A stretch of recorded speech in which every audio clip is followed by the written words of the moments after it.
So funny. Hey, what's going on, everybody? Welcome to Backseat Directors, where movies are our lifeblood and the movie theaters are sanctuary. My name is André, and hello, Ryan. What's going on, mate?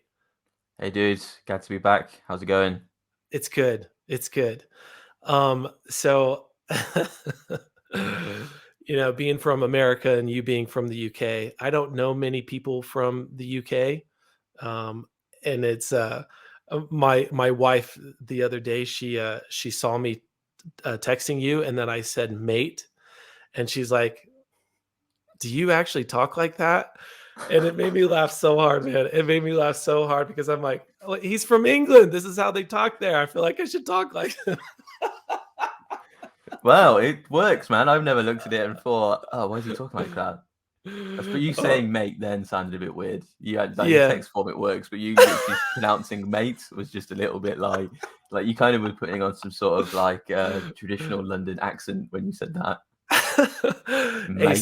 speaking of, last night we watched, I should say we, because I convinced my wife to do it, but she actually said that it looked good, so I can't let her blame me fully for not liking the movie. But I watched In Bruges, and No I way. freaking Why didn't you loved tell it, me? man. I loved it. Oh my I god, I can't believe you didn't tell me you ever watched that, but I like that you've told me on the show. Oh, Yeah, so bro. that's what I was saying. That's what I was saving it for. So I was contemplating texting you like, "Hey, just finished Bruges, or In Bruges." But yeah, dude, I loved it, man. I don't know how I never that movie just totally slipped by me. I had never even heard of it until you'd recommended watching it, and I loved it. It was great. It's good, right? Like Yes. Colin Farrell is it's for me it highlights just how much of an amazing actor he is. The range of emotions that he is able to capture in that film, from being really funny to also like gut-wrenchingly sad, it's just like it's unbelievable. Like it's unbelievable. Yeah, no, totally. It kind of reminded me. So like, I'm not. I haven't seen like every Colin Farrell movie. So I mean, kind of comparing what he's done in the past to this. I guess my sampling size is not very large, but did you see The Gentleman? Yeah, Guy he's brilliant Ritchie's in The that as Gentleman. well. Yeah, yeah. Okay, so I thought he was so good in The Gentleman. I loved his character. I thought, very, very funny, very witty. But this is probably the best role I've ever seen him in. He's phenomenal. He's He's so good, good. right? It's Yes. and it's such a like a film that I don't think you'll ever see anything like it again. I can't express how much I love that film. It's got everything in it, in terms of it's really funny. I think it's really really funny. And Ralph Fiennes in it is really funny, and it's really sad. Like honest, I think it is really sad. I remember watching it for the first time, and I just thought it was just like the scene in the park is just it's honestly it was I just found it was just unbelievable, the performance in the park when they're sat in that like play area thing, and they're just it's unbelievable. Like I can't express highly enough of how much I love that film. Yeah, and I mean, we don't have to talk too much about the movie. The movie came out in 2008. I didn't really look up many details on the movie, so I couldn't even tell you who directed or wrote the movie. But you guys who are watching right now, if you guys have never seen In Bruges, man, make sure that that's like on your watch list and at the top, because it was so good. And so even though my wife said she by the end, and it's probably just because there was there was a bit more graphic violence than I was Yeah, yeah, anticipating, yeah, yeah, yeah. and there are some parts that are pretty graphic, and it was Mm, a bit shocking at times. And my wife, she's not really a big fan of violence, so things that are right. pretty violent, I mean, she'll turn away, she won't look and stuff like that. But I think had that not been in there, I think she would have admitted that she actually liked it, because she was laughing at quite a few parts throughout the movie. So, but I loved it, man. I thought it was a brilliant movie. Honestly, yeah, I'm really Interest happy you recommended it. So, Interestingly though, I went there as well after I saw the film. I went, did yeah, you? yeah, yeah.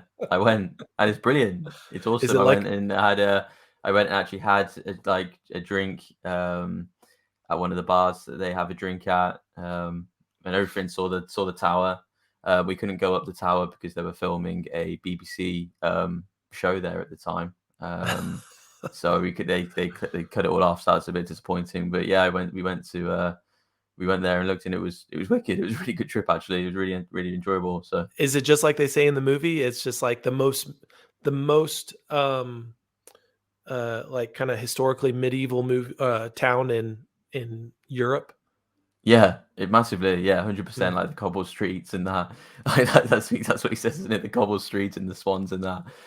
Yeah, it is like, and they like, yeah, it's so touristy, it's ridiculous. And you got the castle kind of tower and the buildings all lit. It's exactly like the film portrays it. Like it was Oh, really enjoyable, and and Belgium obviously is really popular for its obviously chocolate and beer and stuff. So that was yeah, really cool as sure, well. sure. Yeah, I've only ever been to Belgium one time. I've only ever been to Europe one time, in London one time, and it was a few years ago. My wife and I went, and we were in Brussels for like a day and a half.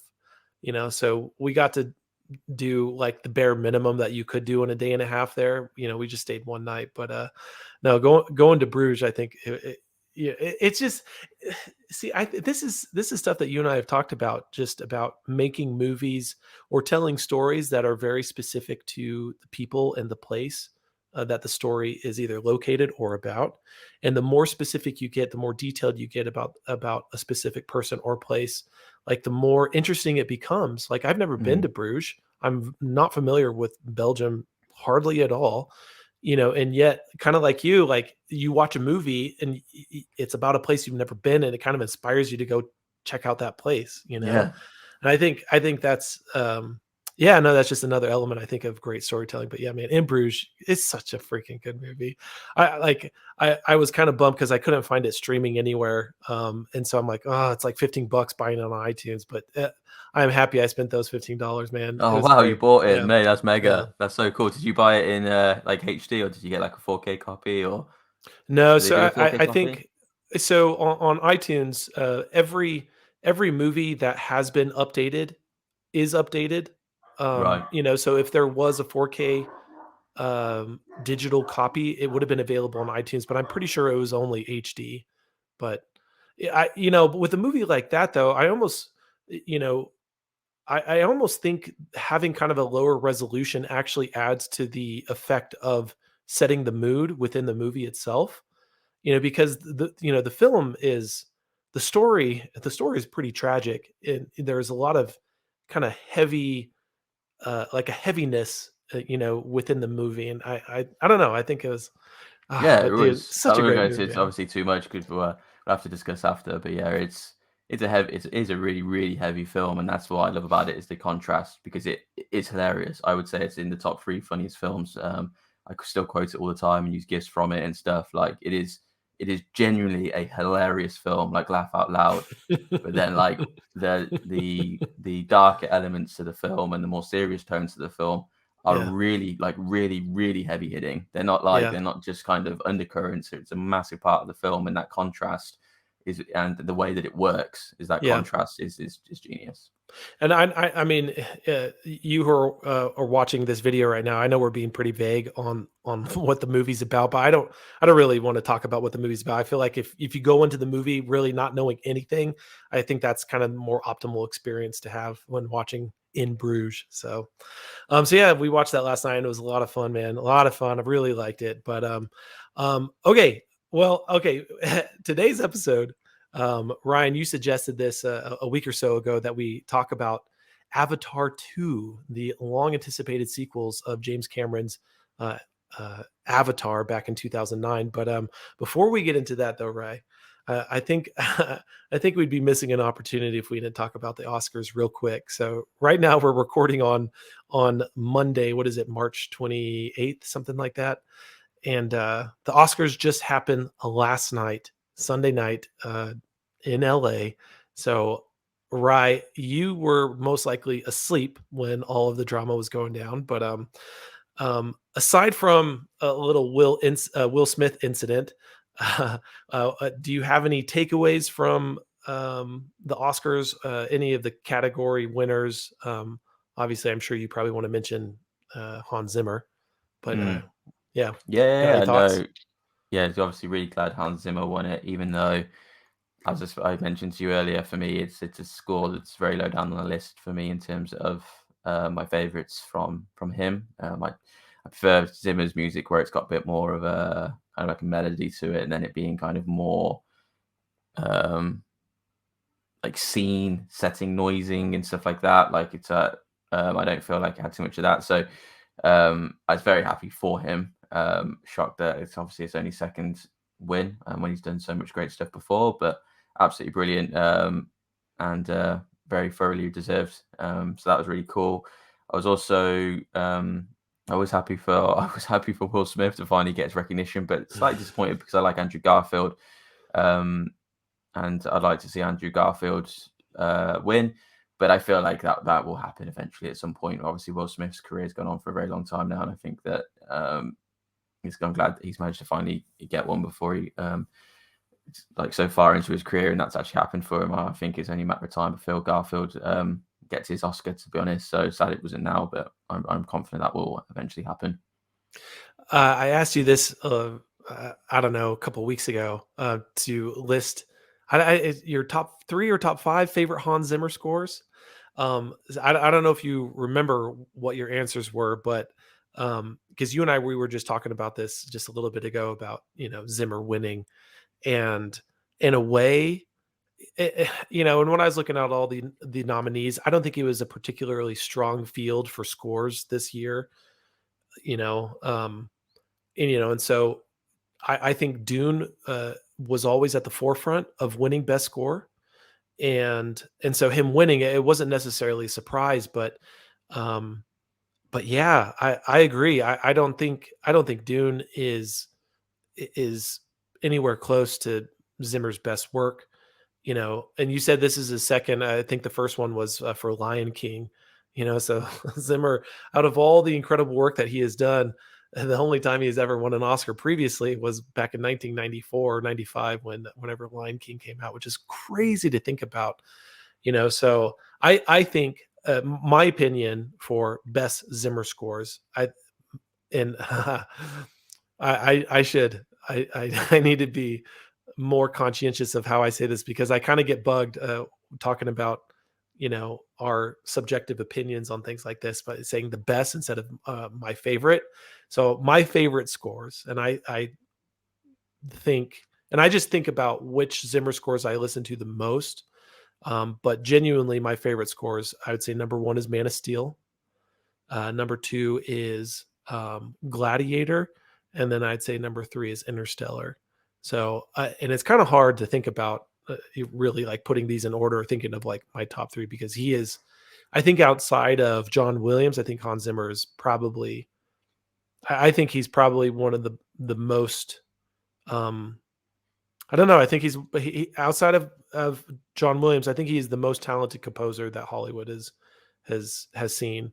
I think just his style is so unique and it's so captivating, and Hmm. and his ability to and um to make a movie better, to make a bad movie seem okay.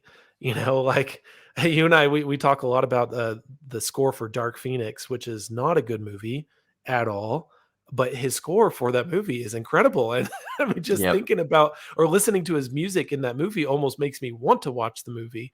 That's how good his music is in that movie. But so all I right. remember when I watched I Things, I completely forgot that Zimmer did the score for it. And I remember listening to it when it came on, and I think it's like when they're in the rocket. I've only seen it once, but I remember quite clearly it was like the space rocket like going up, and when they really start to Mhm. play the proper music for the theme for it. And I was like, and I remember thinking, I was like, wow, this is really good. Yeah. I'm like, this is really good. I was like, this sounds like something Hans Zimmer would do. And then it like literally as I had that thought, I was like, hold on a minute. I was like, no, this is Zimmer. I was like, okay, yeah. And I was like, oh, at least I feel like I'm kind of not biased at Zimmer. I like everything that Zimmer does. I remember having that thought process. I was like, Yeah. he just is amazing. All right. So, what are your top three, man? Oh Top man, three for Zimmer me, when scores. you told me this, but to be honest, I feel like I was just trying to pick it on the spot, and I kind of reevaluated thinking about it. because I kind of just think I need to really go for the ones that I go back to the most, um, and re-listen to a lot. Because like every time like I hear every time it releases a decent score, I kind of hammer it to death. So I really hammered like Man of Steel to death at the time. But I think the top three ones that I go back to the most, is The Last Samurai. I listened to The Last Samurai score loads. I think it's just amazing. I think like every track on it is just incredible. Like, and I think it's such a good score just to kind of listen to from beginning to end when doing work or just wanting to listen to some like really kind of cool music with decent headphones and stuff. I think it really captures so many different elements. So that's really cool. Then I'd say The Dark Knight.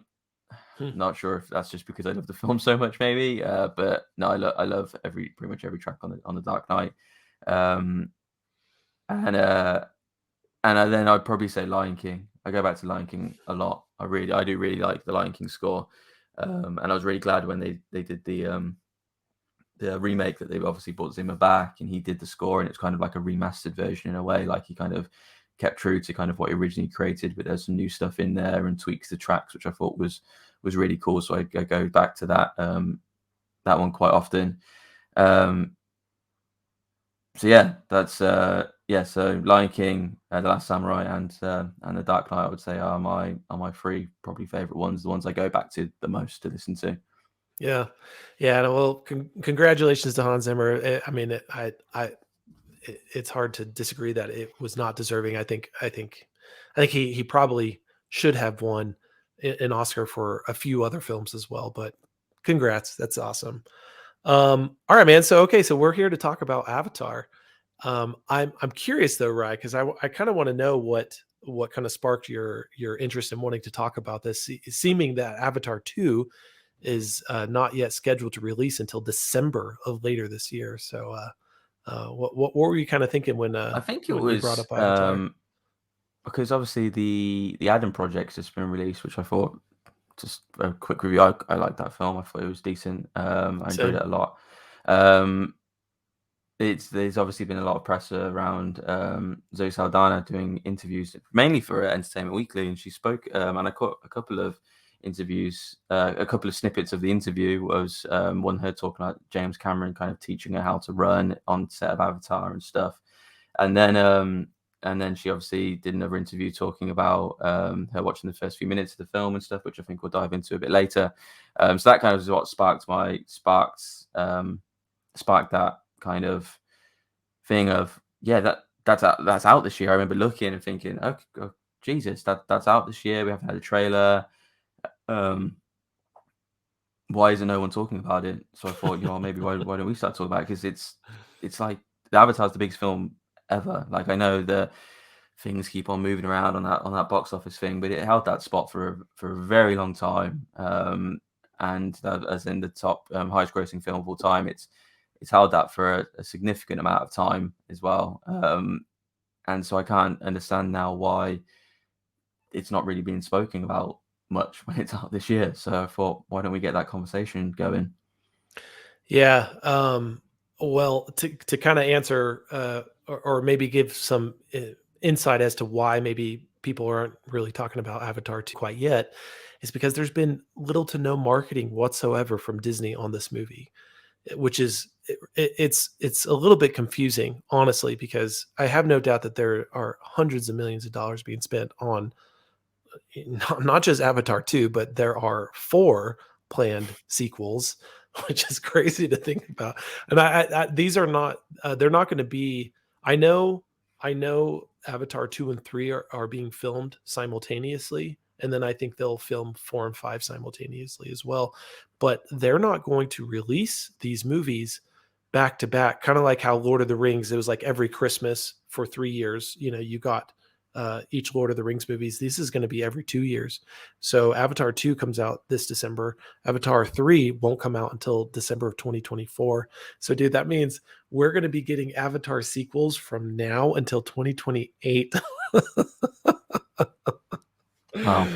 Yeah, no, it's kind of crazy to think about, but I don't know why Disney has kind of held back on the marketing.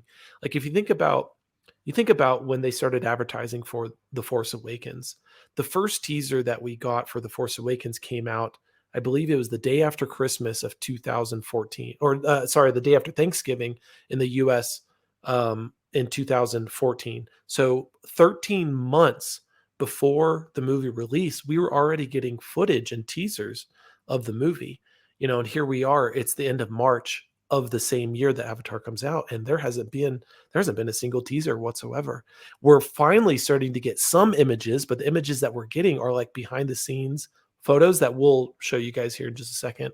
But also concept art. That's it. That's all we've gotten. So Yeah, I yeah, yeah. I don't know what Disney's thinking or why they haven't started marketing this movie, but I expect that, perhaps starting this summer, when a lot of the summer blockbusters start to get released, like we'll see hopefully something, some previews or something for Avatar 2. But I don't know what Disney's thinking or why they've held back. Yeah, it's weird, right? Maybe they're resting on their laurels a little bit. Like, obviously, they don't want obviously they don't want films like the Marvel stuff to be overshadowed. Obviously, they've got Doctor Strange coming out in May and stuff. So I don't know how it would overshadow it personally, but it's the only thing I can think of. And yeah, they just rest on the fact that it's got James Cameron's name attached to it, so that's already going to put bums on seats. It's the Avatar brand, which has historically shown that will also put bums on seats. And so when the first trailer hits, to be honest, let's face it, when that first trailer hits, I wouldn't be surprised if it breaks records. And it's I can't understand it, but because I'm not particularly massively like invested in the Avatar brand. But as soon as you send me that trailer, because it'll probably be yourself usually, because it comes out when I'm asleep, I'll be watching it like straight away, and that everyone else will be, and that's so it's weird. No, okay. Well, no, let's go ahead and get into this because I think this is a good prelude, though, into kind of the slides that we're going to go through. But I do want to kind of give a little bit of background on just like kind of our experience with watching Avatar in theaters, what we thought about Avatar, and things like that. Because I remember watching it in theaters, but for whatever reason, I did not go see it in 3D, which was the whole thing. The whole buildup behind Avatar when it released back in 2009 was that it was kind of groundbreaking 3D technology for movie theaters. And but I remember when I saw it, I did not see it in 3D, and I think I only saw it once in theaters, and so I think like a lot of people, most people saw it in theaters, but maybe didn't. Well, actually, no, that I don't want to say that people didn't go back because I mean, people obviously went back to go see it multiple times just from it making over $2 billion worldwide. But um, the story, the movie itself has always been just an anomaly to me. Here it is, the highest grossing movie of all time, but it's like a movie that I don't have kind of those fond memories around. It wasn't a movie that really captivated me like other movies have before. And okay, so before Avatar broke all the worldwide box office records, James Cameron had held that record previously with Titanic. And so Titanic was the highest grossing movie of all time. And I can understand why. I mean, I think that was an incredible movie. The way that they made that movie, I think it was kind of a film production phenomenon. And that's kind of James Cameron's MO. He is always pushing filmmaking technology and techniques like to the forefront. Like he is one of Mm. the main innovators in Hollywood and kind of introducing new techniques and developing new techniques. Like, I mean, because a lot of the stuff that is around now are things that James Cameron helped develop because they didn't exist back then, and he needed something to exist, so he created it. But anyway, what I'm getting at is just that Avatar is such an interesting movie because most people that talk about it, either they don't really like it or they think it's boring, or there just isn't that fondness about like people's memories of going to see a movie like here it is. I mean, it's the number one grossing movie of all time. It's crazy to think about though. Yeah, I agree, man. Yeah, I can't wrap my head around it either, because I am one of those people that you say that you speak to where I do kind of find it that kind of boring. I didn't think it was a bad film, but it wasn't entertaining enough for me to want to go back to it multiple times. Like I can't remember the last time I watched it. So yeah, like it is really strange for me to think about why it was so successful. And like I say, I can only think like because it was very like you said with Titanic in that it was like the forefront of filmmaking and that it was kind of like a filmmaking phenomenon. Avatar was kind of similar with that 3D side of Yeah, things. I think I remember like one of my local theaters actually having like a new like announcing about a new projector like even being installed just to be able to play Avatar the way that it needed to be played and stuff. Like I remember stuff like that happening. It was really massive, and I remember it also being like you used to see like 3D films with the blue and the red like glasses, didn't you? And then this was like moving on to actually watching it through the glasses that were like completely clear and stuff as well. I remember that being right. quite a big thing as well. That it was like a completely different way of being able to view that 3Dness. I remember the only time I'd ever seen the glasses like that was when you go to like a theme park and they've got it there, which obviously the technology is a little bit more advanced there. So it was really one of those groundbreaking things, and I think they really sold it like that. So I think that's probably why it had such success. So I do wonder whether Avatar 2 will follow that same suit because, like you've said, that they haven't really pushed anything at the moment. So are they doing anything particularly groundbreaking? Because is it going to be in 3D still? Is this one in 3D, even though 3D has kind of died a bit of a death now? Like, or is there going to be some massive announcement that they're waiting that James Cameron's now like found some new art way of creating films and it's going to be revealed when it is, and they're just resting on the fact that this is going to be another game changer and it's going to have the same effect? I have no idea. Yeah, those are good questions because I mean, for the most part, 3D has phased out completely. At least the theaters around me, there are no showings of 3D movies anymore. That's not really a thing that happens, and I'm kind of wondering the same thing if that's going to be reintroduced for Avatar 2. But here, I just want to Ryan, I'm going to share my screen real quick just because I kind of want to talk about um uh just how incredible um, the financial success that Avatar is. Because say what you will about um, about the movie and about whether or not you like the movie, but there is no denying that this movie has massive global appeal. And I think that's something to be acknowledged. I think that's something to be admired in some sort of way. I mean, because yeah, I mean, a movie being a financial success doesn't necessarily make it a good movie. But when you're talking about, it's one thing for Endgame to make, you know, over $2.5 billion when Endgame is the finale of a series of 20 movies over the span of 11 and 12 years, right? It is the culmination of this massive story buildup, over 20 movies. Avatar is it was a one and done brand new original film. It didn't have the backing of a cinematic universe. There was no, decade long buildup to get to Avatar. It was one movie that just swept across the globe, and people loved it. And I think that's something. I think you have to give credit where credit is due. And whatever James Cameron, whatever note that he was able to hit that maybe didn't resonate with us, it obviously resonated with so many other people. Otherwise, this movie would not have done what it did. But I mean, it's crazy to think about, really. It's crazy. Like you said, it's an anomaly. Like I honestly cannot get my head around why this was so successful. Like you say, people must have genuinely loved it and seen it several times because I for it to, like I say, 2009, 10 years later was when a film originally knocked it off its top spot, and then obviously they did a re-release, which then regained its first position back, which I think is cheating a little bit, but whatever. Like 10 years, 10 years down the line, like it held that position for 10 years as Yeah, well. yeah. Like that, it's bonkers. I just yeah, really mad.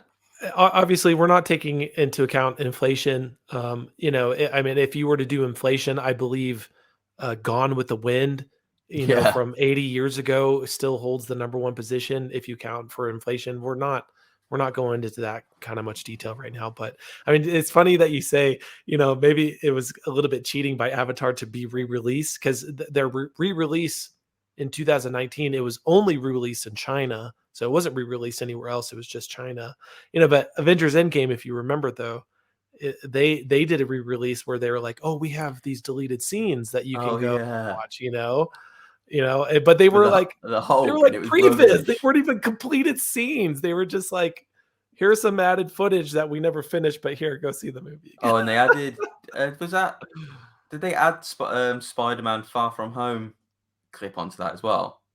Trailer. Maybe That's I a, don't know because I didn't go back and see it. I mean, I saw Endgame I think 2 or 3 times. Yeah, but when it was re-released, I didn't go see it. So, right. Mad. okay. So, here is here are kind of a breakdown of those box office financials for Avatar when it was all said and done. So in the U.S., it grossed over $760 million, but then you can see outside of the U.S. over $2 billion globally. It's crazy, man. It's so crazy. I pulled this up as well, Rye. If you can see right here, in the international box office, China was the number one country outside of the U.S. that really gobbled up Avatar. So Mad. looks like $265 million total box office gains in China. So you know, Wow. I know China right now is kind of going through like another COVID lockdown, and movies are kind of suffering over there. I know the Batman did not do well in China, and so we'll see what happens come December.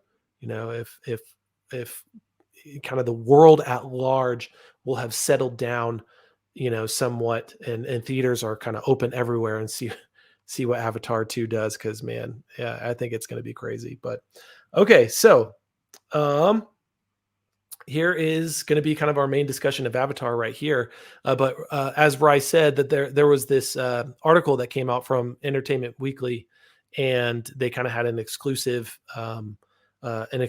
look and some interview and quotes and things like that from James Cameron and from the rest of the cast. But this picture you guys see right here, this is concept art. This was a part of that Entertainment Weekly article. You can see. I mean, it's not like the most high res picture or most detailed or anything, but what this picture does depict, though, and this is what Avatar 2 is going to be about primarily. There's a Navi. Navi are the blue people. They're the native people of Pandora. But there's going to be, I think, a colony or a village that is right next to the sea. And most of the movie, from my understanding and what the article was talking about, is going to be underwater. And so yeah, so this and what we're going to get into right now, I think it's right. I don't know how much of the article that you read, but it blew me away. Just kind of learning what James Cameron and his crew had to do in order to make the movie that he wanted to. So it's pretty crazy. But any thoughts before I move on to the next slide? Well, I'm excited for it to be based on water. I think it's really kind of cool, and maybe gives us a bit of a hint on how James Cameron's going to be focusing on all of those sequels. Is it going to be specific um, fundamental parts of the planet, like forest, water? Is the next going to be, I don't know, deserts? I don't know, but is that going to be the theme for it? Because that's kind of pretty cool. But I like that it's water in this one, because obviously James Cameron's like really passionate about like deep sea diving and stuff, and I think that he's like a registered like explorer, as in like he's like a professional registered explorer now. It's like which is mental for obviously a film creator to have those kind of recognitions. So this should be like Yeah. really really cool. Yeah, and anybody that's familiar with James Cameron's work in film, obviously, I think probably outside of the Terminator movies and Aliens, I was about to say maybe this movie put him on the map, but no, Terminator absolutely put James Cameron on the map. But I think it was 1998 is when Abyss released. So I actually haven't seen Abyss. I don't know if you have, Rye, but I know with Abyss though. Oh, no, no, no, no. Abyss is much older. I actually think Abyss is like maybe. Oh man, I need to look this up now. I need to look this up because I think this is actually kind of important. because this is what really started to put James Cameron um, kind of cementing himself as like an innovator in Hollywood, because The Abyss. Oh, 1989. Oh, I was way off, man. I was almost a decade off. Okay, 1989. The Abyss, The Abyss, it genuinely catapulted computer technology in Hollywood exponentially. Like, yes, they were already starting to use computer technology in order to enhance their films, but it was so it was it had so many limitations back then. The technology was it just wasn't there. But Abyss was one of the first films that kind of really created um, fully computer generated images that the people on screen would interact with. So Abyss is that I think and then that one obviously takes place underwater. Then you have Titanic. Titanic. There's the story is about a deep sea explorer that's looking for that diamond. That was apparently lost on the Titanic. And then obviously now we have Avatar. So, but yeah, this is a quote from the Entertainment Weekly article. Is that James Cameron returns to Pandora, the first of 4 planned Avatar sequels, combining innovative performance capture and his lifelong love for the ocean. So yeah, he definitely loves the ocean. He does. Okay. So this is something though that for anybody that maybe wasn't familiar with how this movie was being filmed, but um if if you guys have seen movies like Aquaman, I think Aquaman is a good example where a good chunk of that movie takes place in a fictional underwater realm, right? In Atlantis. But that movie was not filmed underwater. I think that they connect, or like they hook up their actors to kind of what do you call it? There's kind of those riggings where they're suspended, Yeah. so they can kind of like give the impression that they're floating and stuff like that, right? And then they'll do CGI work with their hair to make it look like their hair is flowing in the water and stuff like that, right? But that's all digitally created. None of that is real. It's not practical effects. I mean, that's all digital creations. When they were first thinking about this movie and they were first starting to film this movie, they attempted to do that same those same kind of techniques and use that same technology. But James Cameron did not like what he saw. He said it didn't look real enough. It did not immerse you into that world enough. And so he's like, I think we actually need to film underwater. Which is it's crazy to think about. But anyway, this is another quote from the article. The innovative performance capture process designed for the first Avatar wasn't intended to work underwater. So Cameron and his team had to engineer a way to accurately record the actor's tiniest moments of movements and expressions while submerged. One of the things that the article talked about was that so they all of the actors that were going to have underwater scenes were scuba certified, but scuba diving requires you to have, you have your oxygen tank on the back, you have your respirator in your mouth. When you are breathing in water, you have to, exhale, and all the bubbles come up when you're underwater. And so the article talked about how James Cameron was like, no, like this isn't going to work either. We can't we can't have bubbles coming out everywhere, and the respirators in our actors mouths. Like, I don't think this is going to work. We need to teach them how to free dive. So they had their actors trained in order to free dive. And in the article they talked about how Sigourney freaking Weaver was able to hold her breath for 5 minutes at a time. It's unbelievable, man. I like just to think about the level of production and difficulty that is going to this movie is mind blowing, man. It's crazy. Big time. But that's James Cameron for you. Like you read a lot of stuff about James Cameron in the way how he works, and I think he may be falling out of a generation that probably won't put up with him, because I think that he's quite a demanding director, and I think he can be quite harsh from what I've read, wrongly or rightly. But that's what you get with him. Like, he pushes it to the absolute limits, and the fact that he didn't feel like stuff like what's like you said in Aquaman wasn't real enough is amazing, because I kind of agree with it. Like, when I watch Aquaman, like, it's fine. I think it'll date quite easily and quite quickly. Mhm. But it doesn't feel authentic. It feels like you can tell that it's been manipulated, and the fact that that James Cameron straight up like, no, this isn't good enough. We need to work out a way that's more authentic and looks better and looks real.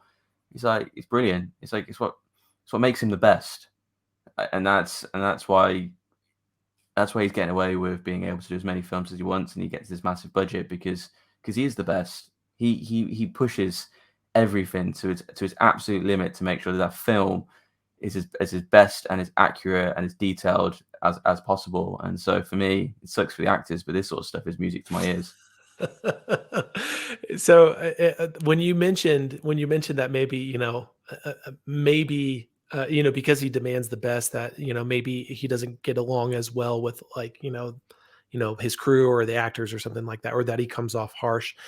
What that reminded me of was, did you watch The Last Dance? It was that 10-part documentary series on Michael Jordan.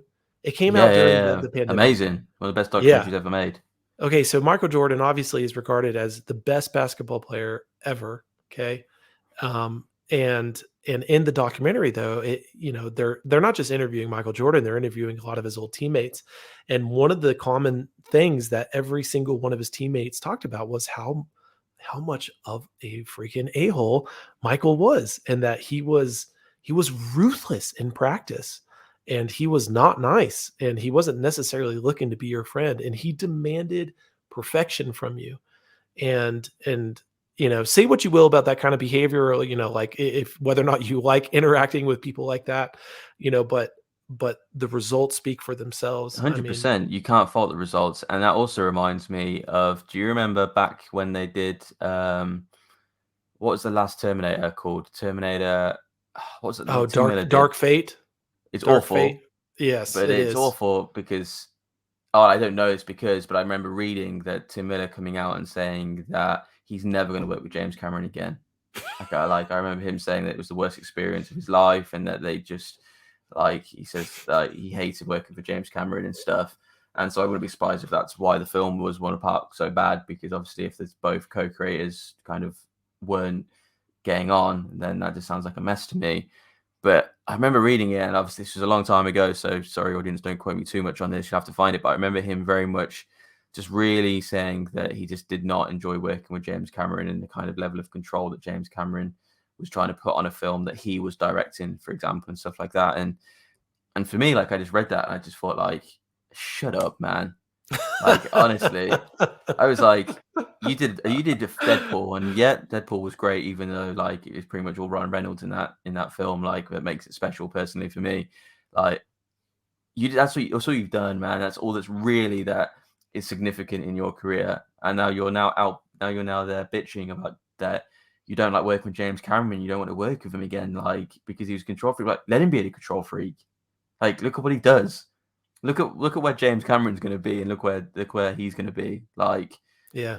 Like, and yet for me, I was like, then that just highlights, like, what sort of person you are, man. This is a guy that strives for absolute amazing results, and then you're the guy who just, like, won't show any respect to that and just come out and bitch and moan and put it down to the film failing because of that. It's like, trust me, this film did not fail because of James Cameron. Let's put it that way. Like that, and it's outrageous that he did that, because he's a success with everything that he touches. Man, you saying what you've been saying, it kind of the part of it makes me feel like obviously cultures and societies change as time goes on, and society, it just evolves, right? But I feel like in so many ways, the way that our society and culture is changing, eh, certain aspects of it are not changing for the best, and that kind of having politeness being kind of like the highest virtue that people are, like, um, Mm. adhering to, that, for the sake of politeness, I will sacrifice quality, in order to come off nice or to be nice to others. Politeness and niceness somehow is becoming, I feel like, the highest virtue, and therefore people that, aren't necessarily nice, you can just take a dump on him like Tim Miller did with, uh, Exactly. How do you you know like? I don't get me wrong. Like I read articles and stuff of how people that I believe are innovators and have moved the world forward in the way that they are with people. Like I don't agree with it, and I'm not sure I could ever be like that. Steve Jobs, I think, is a really good example yeah, no, of no, how he that's, was yeah, with yeah, Steve with Jobs. people. And like, there's so much I've read his book, and I love Steve Jobs, but I don't love his personality. Like I've read his book, and he's a one of a kind. But the way he was with people, and how kind of crazy he was, and just generally, just he was a real kind of cruel person. But like he's moved the world forward. People like James Cameron, the people like Steve Jobs, they move the world forward, and they move us into greater things. And it's like you just said there, I worry that if you're putting politeness and niceness at the forefront of innovation and pushing the boundaries and driving people forward, then like where do we like what happens? I know it's pretty Yeah. deep, but like I don't know. Like I'm kind of with the guys that are pushing people forward because that's what really helps the world in the grand scheme of things, not people just all being nice to each other for the sake of being nice to each And other. I think, I think it takes, these kind of people are the people that have this type of drive, this type of motivation, this type of talent do not come around often. If people like Steve Jobs were, a dime a dozen, who knows what the world would be, but they're not. That's why companies like Apple don't happen that often. Like, that's why Mm. movies as good as Terminator and Titanic don't happen that often. It's because the creators behind them are that rare. I think having that kind of talent is that rare. So for someone like me, a total pleb, a nobody, like I'm here feeling really proud about making this movie show. Like, and I do feel good about this work, but I don't think of myself like, anywhere comparable to James Cameron. And I'm not talking about the value of a human. I'm not talking about just the intrinsic, innate value of a human. Yes, I think all of us are equal in terms of value as humans, but that doesn't mean that we are contributing to the world equally. These Yeah. I mean, these people are so rare. And so I think when you're around them, yes, they might be eccentric, they might be rude, they might be, not the nicest of people, but I think it takes real humility to understand that, you know, to have the privilege of working with someone like James Cameron, like, I feel like you would want to just be a sponge and soak up as much as you could and just kind of sit at the feet of the master as he teaches you, and Mm. shows you how it's done. And if he yells at you, you know what? Just take it, man. Just take it. Don't go to some Hollywood trade and get some quotes to a writer complaining about one of the greatest filmmakers of all time. Yeah, it's I mean, mad, I isn't think it takes real humility to be Steve Kerr, the guy who's shooting three-pointers with Michael Jordan, but understanding you are playing with the greatest player of all time, and he will take you to heights that you yourself will never be able to achieve, but you can be part of this journey if you want. And if you want to, it's gonna take a lot of humility. It is. Yeah, 100%. Yeah, amazing. Well put, man. Thanks, man. Thanks. Okay, okay, okay. So actually, I think I kind of already touched on this, but I'm going to go ahead and read this quote as well. So many of the cast members prepared for the plunge by getting scuba certified, but when it came to filming, air bubbles and scuba technology would have interfered with the performance capture process.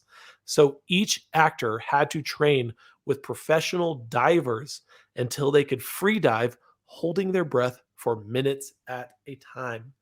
It's crazy, man. It's crazy. Like, if you, I don't know if this is, if you guys go to the pool much, or, if you go swimming much, or, um, uh, um, when I go swimming with my family or my nephews and stuff like that, like we always have these like breath holding competitions, and like I'll try to beat my little nephews, because they're like 10, 12 years old and stuff like that. And last year, at my sister's pool, I think I held my breath for just under 2 minutes. It was like a minute 50, and I beat my nephews and I was just kind of rubbing their faces, but I was feeling pretty good, man. Hold my breath for like a minute 50. Like, but what free divers do, man, these guys are holding their breaths for 6, 7, 8 minutes, man. I mean, and to think that Sigourney Weaver, who was not a professional free diver, but was able to train to the point to where she could hold her breath for 5 minutes, unbelievable. It's crazy. That's dedication. Yeah, big time. Yeah, yeah, big time. That is really cool. And she's not exactly the youngest of people these days now either. No, no, not at all. So in this picture, you guys can see that this is filming that's happening right now. In whatever this water tank is that they built, but that they're wearing the motion capture suits and they're filming. So, when we see uh, you know our main characters underwater in Avatar 2, I mean, you're gonna know that this was real water. So. All right, man. Okay. Oh yeah. So this is something that I thought was kind of relevant as well. So this was a quote from Cameron. So the big issue is, are we going to make any damn money? Big expensive films have got to make a lot of money. We're in a new world post COVID, post streaming. Maybe those box office numbers will never be seen again. Who knows? It's all a big roll of the dice. So the other day I was watching kind of it was a YouTube video that this guy made talking about the production of the Lord of the Rings movies and how each of those movies cost less than $100 million to make. And if you compare it to what movies are nowadays, I feel like big blockbuster comic book type movies. I think it's rare that these movies come in under $150 million. Most of them are around 200, $220 million to make. And kind of the rule of thumb for production budgets is you usually have to double your production budget in order to break even. But that's not necessarily accounting for marketing. So for the Batman, I believe that cost around $200 million to make. They probably poured in $150 million of marketing. Warner Brothers did for the movie. So for the movie to break even, I mean, I think it's made just over 600 million worldwide, which means I believe it's probably broken even. So any money that they're going to make now, they're going to be, actually having a profit. But to think about the production size of these movies is they're astronomical numbers, but the dependence on box office returns to be big, I think it's a lot of pressure on these studios. So I mean, what do you think? What do you think Disney is thinking about these movies, though? I mean, because I believe these movies were greenlit before Disney purchased Fox, so Fox would have greenlit them, and then Disney's kind of carried it over. I imagine that you'd like to think that it would have been a part of, obviously they would have done their due diligence and if obviously have were happy for this to kind of take place. You'd like to think that would have probably been the case. Obviously, it's the highest grossing film of all time, so there's no real reason for them to kind of not be happy and not want to take this IP on board. Really, I'd like to think that this was probably a positive part of the deal more than or sort of like Gambit, for example, which they ended up canning because obviously that was in the mix, wasn't it, the Gambit film with Channing Tatum, Yeah, and then Disney yeah, took it and canned it. So I think this might probably, hopefully, you'd like to thought have had the opposite effect. yeah. I think Disney might be concerned regarding the kind of unpredictable status of potential COVID regulations kind of rearing their ugly head again. I don't think that will be an issue. I genuinely think the world has kind of moved past COVID lockdowns and restrictions and things like that. I think most people are kind of fed up, and politicians aren't necessarily looking to implement those restrictions again. So I don't think that's going to really play a big issue. But genuinely, I think this movie is going to do better than anybody is anticipating. I really think that. And I think people's, kind of lackluster opinion of the first movie is dictating what they think the movie will do in terms of box office numbers. But I think this movie is set to set the world on fire. I really do. I think it's going to be massive. Yeah, yeah, I don't doubt it. All right, man. Why don't you go ahead and take this one? Because I think this is the quote that kind of got you interested in doing this specific episode. Yeah, cool. So I'll read the quote there for you. I get choked up just talking about it because I was able to see just 20 minutes of the second installment right before the year ended last year, and I was speechless. I was moved to tears. So straight away, I don't know, like I just thought Zoe Saldana's been in some pretty big films, man. Like it's weird. Like you don't hold her up there as kind of like the super like actress, I think, compared to some actresses. But she's had a pretty successful career and she's been around the block a bit. And I think that I kind of trust in what she's saying. And when I read it, I was like, yeah, no, this one. I actually saw the video, not when I read it. Sorry. Yeah, I genuinely believed her, and it kind of just this bit got me excited that it's like, okay, yeah, the film is coming out, and we're starting to talk about it now, and yeah, this sounds like the right stuff I want to hear. Well, you've got me excited, man. You really have. I think your kind of feelings about the movies kind of got me pumped up too. But okay, we're just gonna finish with some of these last images right here. This is all again concept art that was released, I believe, a little bit last year. So we had some of these images. So I just wanted to share them with you guys in case you haven't seen them. So I believe the main well uh Michelle Rodriguez died in the first movie, so I don't think she is coming back. But also Sigourney Weaver had apparently died in the first one. Her character They bring did, her back to life, don't they? They but transfer her spirit into a and Navi. I can't remember what they're called Navi, again. yeah, the Navi, Navi, that's yeah. it. So, yeah, that's what I assume because her character did apparently die in the first one, and they attempted because she had been wounded. I think she had been shot, and so they attempted to kind of the whatever the mind download into her fake The avatar, which Matrix. is what. Yeah, what's the main character's name? Is it Sully? Jake? Yeah. Jake Sully, yeah. Jake Sully. Yeah. So they did the same thing to him at the very end, and it's successful because his eyes open. So he is his his human body has now died, but he is now taken form in the avatar. I'm assuming that is exactly how they're going to bring Sigourney Weaver Yeah. back. That the transfer actually did work. It just needed a little bit of help or something. But yeah, no. So I mean, the main characters they're all coming back. But yeah, this concept of having Avatar 2 take place almost, primarily underwater, or at least in these villages that are near the water. Dude, I think it's so exciting, man. It's so Big cool. time. And this is I think what James Cameron really succeeded on in the first Avatar is that he created one of the most beautiful fictional worlds in a movie. I mean, it's so visually stunning. Every image in Avatar is just visually captivating.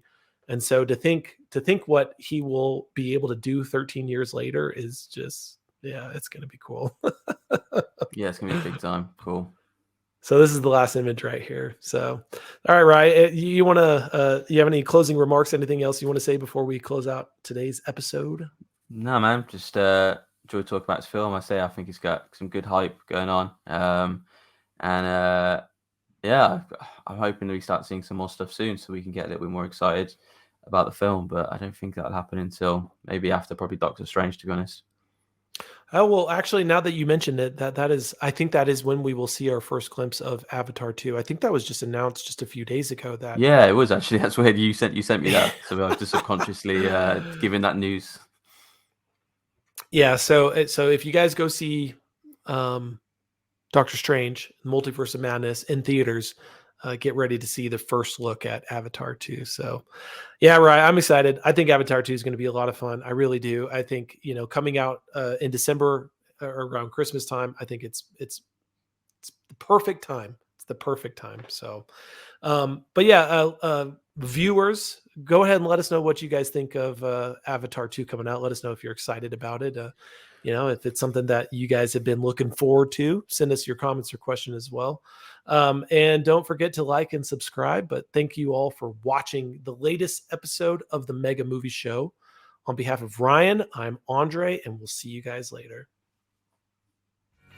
The Backseat Director's theme song is Let's Go to the Movies by Ozomatli. Thanks for watching this episode of the Mega Movie Show. If you enjoyed today's discussion, go ahead and click that like button. If you have any comments or questions, let us know in the comments section below, or you can reach out to us on social media. Backseat Directors is on Twitter, Facebook, and Instagram. Stay up to date with the show by hitting that subscribe button.